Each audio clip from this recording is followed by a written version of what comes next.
Breaking news చూస్తున్నారు. Parliament సాక్షిగా పాక్ ప్రధానమంత్రి మళ్ళీ రెచ్చగొట్టే వ్యాఖ్యలు చేస్తున్నారు. అయితే ఏదైతే పాక్లో ఇవాళ ఉదయం పాకిస్తాన్ అదేవిధంగా పాకిస్తాన్ ఆక్రమిత కాశ్మీర్లో దాడులు జరిగాయో ఆ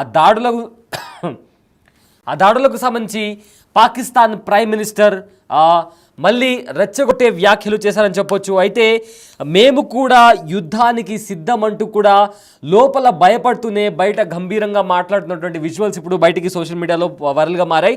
అయితే పార్లమెంట్ సాక్షిగా ఒకటి కాదు రెండు కాదు ఎన్నో అబద్ధాలు చెప్పారు పాకిస్తాన్ ప్రైమ్ మినిస్టర్ షరీఫ్. అయితే ఈ నేపథ్యంలో ఇలాంటి సిచ్యువేషన్లో ఆవేశపూరితమైన వ్యాఖ్యలు చేస్తూ ఊగిపోతూ రెచ్చగొట్టే వ్యాఖ్యలు చేస్తూ ఇండియా పైన మళ్ళీ అదే విద్వేషపూరితమైన వ్యాఖ్యలు చేశారు పాకిస్తాన్ ప్రైమ్ మినిస్టర్. ఈ నేపథ్యంలో ఆయన మాట్లాడుతూ ఇండియా మా మీద అటాక్ చేసినప్పుడు మేము కూడా 5 విమానాలు అదేవిధంగా 2 డ్రోన్లను కూల్చేశాం. మేము కూల్చేసిన 5 విమానాల్లో 3 రఫేల్ విమానాలు కూడా ఉన్నాయని కూడా ఆయన పార్లమెంట్ సాక్షిగా ఈ వ్యాఖ్యలు చేయడం జరిగింది. అదేవిధంగా ఖచ్చితంగా ప్రతీకార దాడికి పాకిస్తాన్ కూడా సిద్ధంగానే ఉంటుంది అని కూడా లోపల భయపడుతూనే బయట మాత్రం ధైర్యంగా నటిస్తున్నట్టు కనిపించారు పాక్ ప్రధానమంత్రి. అయితే పాకిస్తాన్ ప్రధానమంత్రి ఏం మాట్లాడారో ఒకసారి చూద్దాం. रिलीज किया हमारे उकाब झपटे और आनन फानन 5 जहाज जिनमें 3 रफेल उनको मार गिराया और उनको ऊंधे मुंह वो कश्मीर पर जाकर गिरे, बठिंडा में जाकर गिरे. इससे बड़ी अल्लाह ताला के फज़ल करम से इस मौजूद जवान को, पाकिस्तान के 24 करोड़ अवाम को, आपको इससे बड़ी इज्जत नहीं मिल सकती. इसके लिए हम जितना भी अल्लाह ताला के हजूर सजदा रेज होंगे, हम उसका तब भी उसका शुक्र कभी अदा नहीं कर सकते कि ये कन्वेंशनल वॉरफेयर थी. इसमें न्यूक्लियर दूर दूर तक उसका कोई नामो निशान नहीं था. और जो कहते थे कि हिंदुस्तान ने पाकिस्तान को कन्वेंशनल वॉरफेयर में बहुत पीछे छोड़ दिया है, कल रात को उनका होश ठिकाने आ गया है और उनको पता चल गया है कि पाकिस्तान अल्लाह ताला के फजल करम से कन्वेंशन भी और न्यूक्लियर ताकत है अल्लाह के फजल करम से.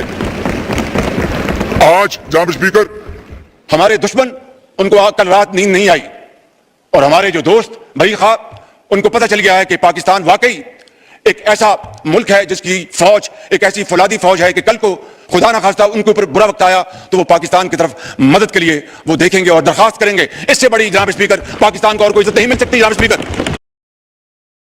మళ్ళీ అదే వైఖరి పాకిస్తాన్ పార్లమెంట్లో పాకిస్తాన్ ప్రైమ్ మినిస్టర్ షరీఫ్ చేసిన వ్యాఖ్యలు అంటే ఆల్రెడీ అంతర్గతంగా ఎన్నో సమస్యలతో కొట్టిమిట్టాడుతున్న పాకిస్తాన్ ఒకవైపేమో మేము ఉగ్రవాదానికి సహకారం చేయట్లేదు అని చెప్తూనే ఉగ్రవాదులను పెంచి పోషిస్తున్న పాకిస్తాన్ పహల్గామ్లో పర్యాటకానికి వచ్చిన అమాయక ప్రజలపైన విచక్షణారహితంగా దాడులు జరిపింది పాకిస్తాన్ నుంచి వచ్చిన ఉగ్రవాదులే అని చాలా స్పష్టంగా తెలిసినా కూడా ఇంకా కూడా తమ అక్కస్సును భారత్ వైపు చూపిస్తూనే ఉంది.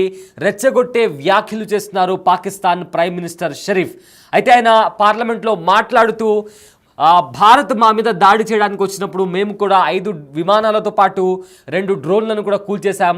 ఆ 5 విమానాల్లో 3 విమానాలు వచ్చేసి Rafale fighter jet modern aircraft, అది దాన్ని కూడా పాకిస్తాన్ ఆర్మీ కూల్చేసిందంటే మేమే స్ట్రాంగ్గా ఉన్నాము అండ్ ఆల్సో యుద్ధానికి కూడా మేము సిద్ధంగా ఉన్నాము, మాకు పాకిస్తాన్ కంటే ఏది ఎక్కువ కాదు అని చెప్తూనే లోపల భయపడుతూనే బయటికి మాత్రం గంభీరంగా ధైర్యంగా ఉన్నాను అంటూ కూడా ఆయన ఊగిపోతూ ఆవేశంగా మాట్లాడినటువంటి విజువల్స్ ఇప్పుడు మనం ఇందాక కూడా విన్నాము. అయితే పహల్గామ్లో దాడి జరిగిన తర్వాత, ఉగ్రవాద దాడి జరిగిన తర్వాత ఏప్రిల్ 22వ తేదీన గత నెల 4 నుంచి 6 మంది ఉగ్రవాదులు జమ్మూ కాశ్మీర్లో ప్రవేశించి అక్కడ ఎవరైతే అమాయక ప్రజలు వాళ్ళ ఫ్యామిలీతో ఎంజాయ్ చేద్దామని కాస్త టైం స్పెండ్ చేద్దామని చెప్పి దేశంలో ఉన్న నలుమూలల నుంచి అక్కడికి పర్యాటకులు చేరుకున్నారు. అయితే బైసరన్ వ్యాలీలో అక్కడ నేచర్తో వాళ్ళు టైం స్పెండ్ చేస్తున్న టైంలో అక్కడికి వచ్చిన ఉగ్రవాదులు విచక్షణ రహితంగా మతం పేరు అడిగి వాళ్ళ ఐడెంటిటీ అడిగి వాళ్ళను పాయింట్ బ్లాంక్లో గన్ పెట్టి మరి వాళ్ళను కాల్చి చంపేసినటువంటి పరిస్థితి. అయితే ఖచ్చితంగా ఈ ఉగ్రవాద చర్య వెనుక Pakistan army, Pakistan intelligence wing అయిన ఐఎస్ఐ అండ్ ఆల్సో ఉగ్రవాద సంస్థ లష్కర్ తోయిబా వీళ్ళు ముగ్గురు కలిసి ఈ జమ్మూ కాశ్మీర్ దాడి వెనుక ఉన్నారని చాలా స్పష్టంగా రిపోర్ట్స్ ఉన్నాయని చెప్పి కూడా ఎన్ఐఏ చెప్పినా కూడా ఇప్పటికీ కూడా పాకిస్తాన్ ఈ దాడి జరిగిన తర్వాత కూడా పాకిస్తాన్ కంటే మాకు ఏది ఎక్కువ కాదు అని చెప్పి ఇప్పటికీ కూడా తమ అక్కస్సును భారత్ వైపు చూపిస్తున్నారు. ఒకసారి ఆయన ఏం మాట్లాడారు మళ్ళీ ఒకసారి విందాం. झपटे और आनन फानन 5 जहाज जिनमें 3 राफेल उनको मार गिराया और उनको ऊंधे मुंह वो कश्मीर पर जाकर गिरे, बठिंडा में जाके गिरे.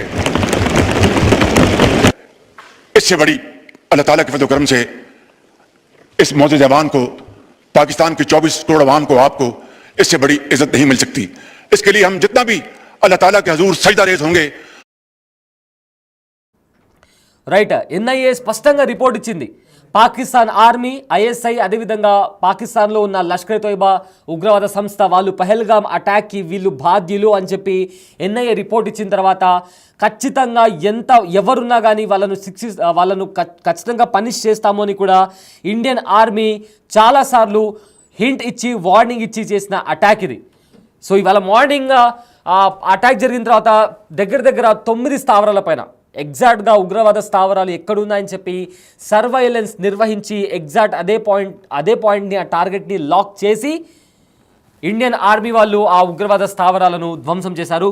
అందులో 100కు పైగా ఉగ్రవాదులు చనిపోయినట్టు ఇప్పటికే వస్తున్న సమాచారం. అయితే ఇప్పుడు ఈ నేపథ్యంలో ఇంత టెన్షన్ వాతావరణం సాగుతున్న నేపథ్యంలో రెండు దేశాల మధ్య అటు బార్డర్ దగ్గర అంతర్గతంగా కూడా పాకిస్తాన్లో ఎన్నో సమస్యలు ఉన్నాయి. అదేవిధంగా బార్డర్ దగ్గర కూడా హై టెన్షన్ వాతావరణం కొనసాగుతున్న టైంలో పార్లమెంట్ సాక్షిగా పాకిస్తాన్ ప్రైమ్ మినిస్టర్ షరీఫ్ అబద్ధాలు చెప్తూ ఆవేశంగా విద్వేషకరమైన వ్యాఖ్యలు చేస్తూ విరుచుకుపడ్డారు. అండ్ ఆల్సో ఆయన చెప్పిన అబద్ధాలు 5 విమానాల్లో మేము 5 విమానాలను కూల్చేసాం, మా మీద దాడి చేయడానికి వచ్చిన ఏవైతే 5 ఎయిర్ క్రాఫ్ట్స్ ఉన్నాయో వాటిని కూల్చేసాం, వాటితో పాటు 2 డ్రోన్స్ని కూడా కూల్చేసాము, అందులో 3 రఫేల్ ఫైటర్ జెట్స్ని మేము కూల్చేసామని కూడా ఆయన పార్లమెంట్ సాక్షిగా ఆయన చెప్పిన అబద్ధాలు ఇవి.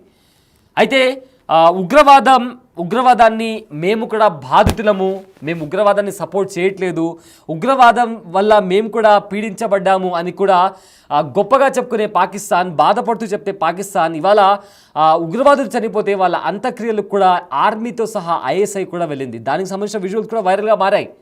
అయితే ఇవన్నీ జరుగుతున్న నేపథ్యంలో ఇవాళ పార్లమెంట్లో మళ్ళీ ఇలాంటి వ్యాఖ్యలు, యుద్ధానికి సిద్ధంగా ఉన్నాము, ఖచ్చితంగా పాకిస్తాన్ ఆర్మీ ప్రతిదాడి చేస్తుంది, మాకు పాకిస్తాన్ కంటే ఏది ఎక్కువ కాదు అని చెప్పి ఇలాంటి విద్వేషకరమైన మాటలు మాట్లాడుతున్నారు పాకిస్తాన్ ప్రైమ్ మినిస్టర్ షరీఫ్.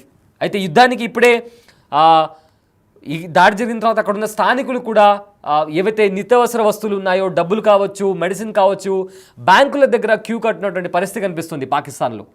ఈ నేపథ్యంలో పాకిస్తాన్కి సంబంధించి పాకిస్తాన్ జనాలకు యాక్చువల్గా ఏం కావాలి అనేది పట్టించుకోవడం వదిలేసి పాకిస్తాన్ ప్రభుత్వం పార్టీషన్ జరిగినప్పటి నుంచి పహల్గామ్ ఉగ్రవాది దాడి వరకు ప్రతిసారి భారత్ని ఎలా దెబ్బతీయాలి అనే కోణంలోనే ఆలోచిస్తుంది తప్ప ఇవాల్టి వరకు కూడా పాకిస్తాన్ ప్రజల బాగోగులు వాళ్ళు ఆలోచించుంటే ఇవాల్టికి వాళ్ళ దేశం కూడా ఒక భారత్తో కనీసం దరిదాపుల్లో అన్న ఉండేది.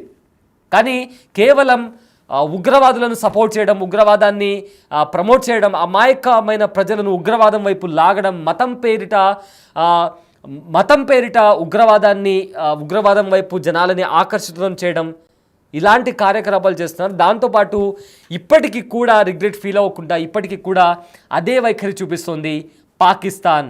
దానికి నిదర్శనం ఇవాళ పాకిస్తాన్ ప్రైమ్ మినిస్టర్ పార్లమెంట్లో చేసిన వ్యాఖ్యలు.